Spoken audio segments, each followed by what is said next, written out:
আজকের ভিডিওতে আমি rm কমান্ডের ব্যবহার দেখব। rm মানে হচ্ছে removes A directory and it's content. মানে আমরা একটা ডিরেক্টরি কন্টেন্ট ডিলিট করতে পারি অথবা আমরা একটা txt ফাইল ডিলিট করতে পারি। যেমন আমরা এই মুহূর্তে আমরা আছে csc 325 ডেস্কটপ, তারপর ডেস্কটপের ভিতরে একটা ডিরেক্টরি আছে csc 325। এই csc 325 এর ভিতরে আমাদের যে ফাইলগুলো আছে সেটা হচ্ছে যদি আমরা লিস্ট ls লং ফরম্যাটে দেখি তাহলে আমাদের এগুলো হচ্ছে আমাদের ফাইল, আর দুটো হচ্ছে কি আছে আমাদের হচ্ছে ডিরেক্টরি ক্রিয়েট করা আছে। এখন এগুলো রিমুভ করতে চাচ্ছি। ওকে, রিমুভ করার জন্য আমরা কি করব, আমরা হচ্ছে rm কমান্ডের ব্যবহারটা দেখব।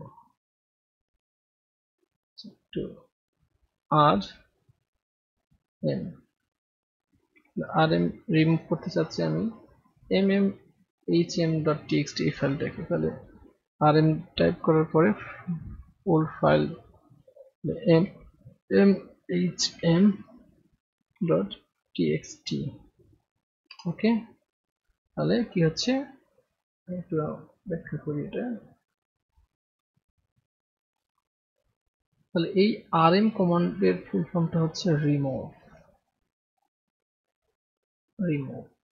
আর এটা হচ্ছে ওল্ড ফাইল, হ্যাঁ, ডট মানে ফাইল নেম, যে ফাইলটা আমি রিমুভ করতে যাচ্ছি সেই ফাইল নেম এবং তার এক্সটেনশন সহ। হ্যাঁ, এই ফাইলের নাম ছিল, আমরা রিমুভ করতে যাচ্ছিলাম mmhm ফাইলটা, এটা দিয়ে দিলাম, এটা রিমুভ হয়ে যাবে। সো দেখি আসলে রিমুভ হলো কিনা। আমরা লিস্ট থেকে দেখব। দেখেন mmhm.txt এই ফাইলটা আসলে রিমুভ হয়ে গেছে।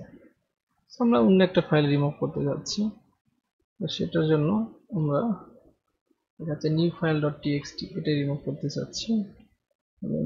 New file dot TXT. Okay, এরপর লিস্টটা দেখি নিউ ফাইল ডট টিএক্সটি ফাইলটা ডিলিট হয়ে গেছে। আমরা চাচ্ছি আসলে ডিরেক্টরিটাও হচ্ছে রিমুভ করে দিতে। ডিরেক্টরি রিমুভ করার জন্য আমাদের কমান্ডটা হচ্ছে rm স্পেস আর তারপরে ডিরেক্টরি নেমটা দিয়ে দিব। ডিরেক্টরি নেম হচ্ছে সেকশন 3। এরপরে দেখেন সেকশন 3টা রিমুভ হয়ে গেছে। ডিরেক্টরি রিমুভ করার জন্য আমাদের কি করতে হচ্ছে, ডিরেক্টরি রিমুভ করার জন্য আমাদের rm লেখার পরে দেখেন এখানে rm মানে রিমুভ, তারপর হচ্ছে এই -r দিতে হচ্ছে অ্যাডিশনালি, তারপরে ডিরেক্টরি নেম দিলে ওই ডিরেক্টরিটা ডিলিট হয়ে যাচ্ছে।